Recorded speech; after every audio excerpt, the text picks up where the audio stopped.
saja. Silakan Bapak. Saya melihat yang pertama, Bapak yang memakai kemeja hijau. Silakan Bapak. Ya, Bapak yang pertama saya lihat. Langsung saja Bapak mungkin bisa dibantu nama dari mana, kemudian juga langsung kepada intinya. Silakan. Ya, terima kasih. Assalamualaikum warahmatullahi wabarakatuh. Saya Adamin dari Diskominfo Kota Balikpapan. Terima kasih kepada narasumber. Yang pertama terkait dengan aplikasi. Tadi disebutkan ada aplikasi RI.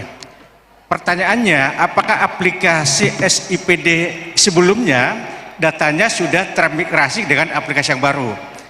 Yang kedua, kita menyebutkan terkait dengan digitalisasi. Kalau kita lihat terkait dengan tugas PA atau KPA, selama ini semuanya masih manual tanda tangan. Kapan ini bisa dilakukan secara digital? Artinya tidak perlu ada lagi kertas. Yang terakhir, terkait dengan di 2023, kita sudah menginput data-data untuk kegiatan di 2023 dan di input sekarang. Apakah itu akan kita input ulang? Mungkin itu saja. Terima kasih. Assalamualaikum warahmatullahi wabarakatuh. Waalaikumsalam warahmatullahi wabarakatuh. Kami dapatkan poin pertanyaan 3 poin.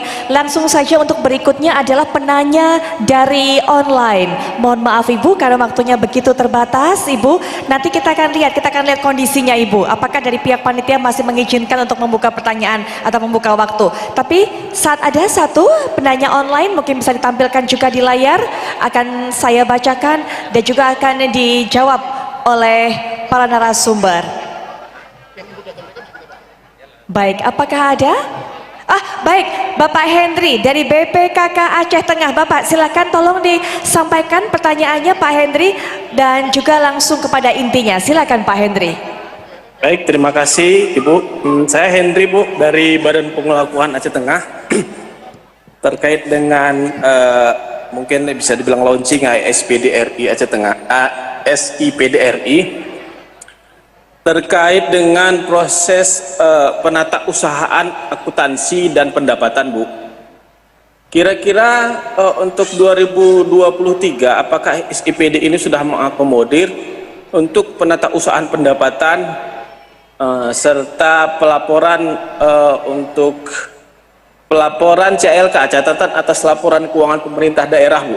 Mohon informasinya. Baik, itu aja Bu. Terima kasih Bu. Baik, terima kasih Pak Henry, kita sudah dapatkan Pak, mungkin bisa langsung dijawab oleh para narasumber. Silakan Pak Fatoni atau Pak Teguh, silakan. Baik, yang pertama saya jawab terkait input data.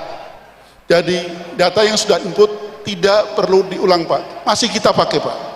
Bahkan nanti kita berharapnya tidak akan 2 kali input dalam tahapan perencanaan, input lagi nanti dalam hal penganggaran. Kita akan menyatu Pak. Inilah namanya kita berpikir menyiapkan SIPD yang komprehensif Pak.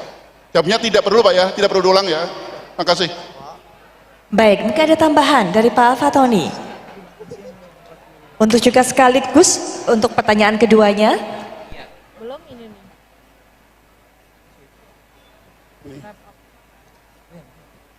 Ini sama dengan prinsip SIPD, berbagi data. Saya dengan Mbak Putri berbagi mic, jadi geser-geser mic-nya. Nah, terkait dengan pertanyaan tadi, sama seperti disampaikan oleh Pak Dirjen Bangda, jadi dengan adanya launching ini, tidak akan ada perubahan apa-apa. Jadi daerah tidak usah melakukan input ulang, tidak usah melakukan upaya-upaya yang lain, karena migrasi data itu akan dilakukan oleh Kemendagri. Sehingga tidak perlu ada input data. Sama dengan kita menggunakan SMS, WA itu aplikasi tiba-tiba berubah, tiba-tiba kemudian sudah digunakan seperti itu. Nah, terkait digital, tanda tangan digital itu dalam proses pengembangan, seperti Jawa Barat itu sudah bisa menggunakan itu, termasuk juga tadi yang pertanyaan dari Aceh. Jadi tahun 2023 untuk modul akhlak sudah lengkap dan bisa digunakan oleh pemerintah daerah yang secara data material untuk digunakan pada modul akhlak, dan banyak daerah juga yang sudah menggunakan ini. Jadi untuk 2023 juga sudah siap.